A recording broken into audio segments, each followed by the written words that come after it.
A new bill in Augusta would provide a sustainable funding source to recovery community centers in Maine. Recovery advocates say many centers receive little to no public funding, making it difficult to meet the needs of the people affected by substance use disorder. Kadichi Lawrence reports.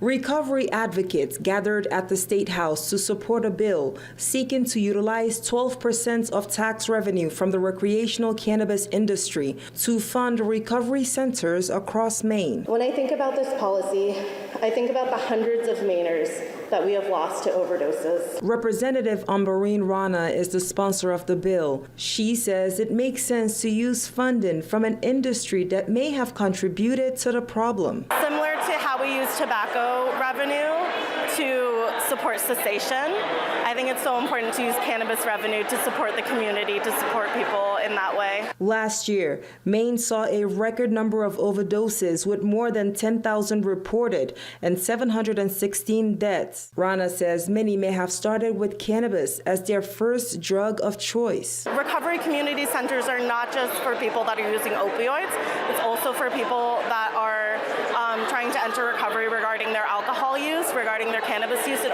could also be regarding behaviors. Maine currently has 19 recovery centers and one more opening in July this year. Amy Clerk is on the board of directors for the Bangor Area Recovery Network. She says it is a step in the right direction, especially since it was the first recovery center in Maine. We didn't really have a model, but we talked to people in recovery. We went to them and said, what is it that you want? Clerk says she learned people needed a place free of judgment where they feel supported and connected. We know that addiction is the opposite of connection, right? And having connection and having support is vital to being able to recover. If approved, the bill would provide approximately $3 million in funding to the recovery centers in Maine for 2024 and up to $8 million by 2027. For Rana, it is a trickle-down effect on the community. This means the opportunity to enter education. It means the opportunity to enter the workforce. It means